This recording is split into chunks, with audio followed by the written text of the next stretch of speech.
Houthi लड़ाकों से परेशान इजरायल ने लेबनान के चरमपंथी संगठन हिजबुल्लाह से बातचीत की पेशकश कर दी। सऊदी अरब के न्यूज चैनल अल अरबिया के मुताबिक इजरायल हिजबुल्लाह के साथ समझौता करने के लिए तैयार है और ऐसे में यह माना जा रहा है कि लाल सागर में हूथी लड़ाकों का सामना कर रही इजरायल की सेना एक और जंग नहीं चाहती। पिछले 2 महीने से इजरायल लगातार हमास के खिलाफ गाजा में अपने ऑपरेशन को अंजाम दे रहा है, तो वहीं लाल सागर में हूथी लड़ाकों ने उसकी नाक में दम कर रखा है। मतलब इजरायल एक साथ 2 तरफ से घिरा है। इतना ही नहीं, हूथी लड़ाकों ने तो ये भी धमकी दे दी कि वो लाल सागर से किसी भी जहाज को गुजरने नहीं देंगे, क्योंकि हूथी लड़ाकों ने न सिर्फ इजरायल बल्कि अमेरिका, फ्रांस और दूसरे देशों के जहाजों को भी निशाना बनाया। और ऐसे में सबसे ज्यादा इजरायल पर खतरा मंडरा रहा है, क्योंकि इस बीच हिजबुल्लाह भी कोई कसर नहीं छोड़ रहा। असल में इजरायल का उत्तरी हिस्सा लेबनान से लगा है और वहां हिजबुल्लाह के लड़ाके इजरायल की सीमा से लगे इलाके में लगातार हमले कर रहे हैं और हिजबुल्लाह के हमलों से ये आशंका जताई जा रही है कि ये कहीं हमास की तरह ही खतरनाक न हो जाए। यानी हमास और हूथी लड़ाकों के बाद इजरायल हिजबुल्लाह से नहीं भिड़ना चाहता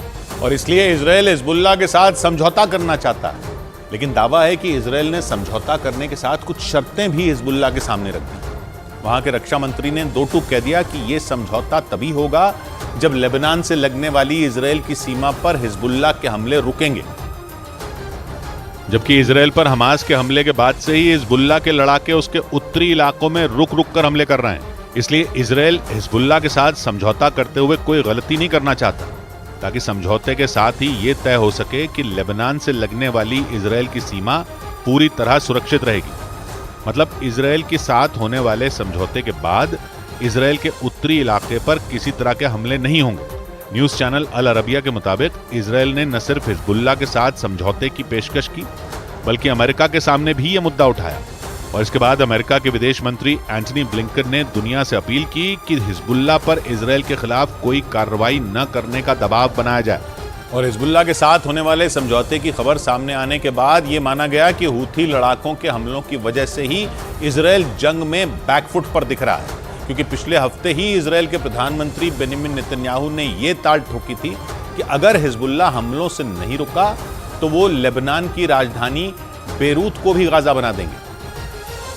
जिसका मतलब साफ था कि इजरायल की सेना ने जिस तरह हमास को तबाह करने के लिए गाजा में खतरनाक मिसाइलें दागी, ठीक वैसे ही इजरायल की फौज बेरूत को भी बर्बाद कर देगी। लेबनान इजरायल के उत्तरी सीमा की तरफ पड़ता और इजरायल की सीमा से उसकी राजधानी करीब 500 किलोमीटर दूर है, यानी वो इजरायल की लंबी दूरी की मिसाइलों की जद में। क्योंकि इजरायल के पास क्रूज मिसाइलों के साथ बैलिस्टिक मिसाइलें भी बड़ी संख्या में हैं। ऐसे में अगर बेंजामिन नेतन्याहू की धमकी को हल्के में लेकर हिजबुल्लाह ने जंग का तीसरा मोर्चा खोलने की कोशिश की तो उसका ये दाव भारी पड़ सकता है, क्योंकि बेरूत हिजबुल्लाह का गढ़ माना जाता है और वहां भीषण हमले करना मतलब हिजबुल्लाह को मिटाने जैसा हो सकता है। इसलिए इजरायल और हिजबुल्लाह के बीच होने वाले समझौते की खबर ने पूरी दुनिया को चौंका दिया। माना जा रहा है कि इजरायल एक तरफ हमास जबकि दूसरी तरफ हूथी लड़ाकों से निपटने में जुटा है, इसलिए वो हिजबुल्लाह के खिलाफ जंग छेड़ना नहीं चाहता।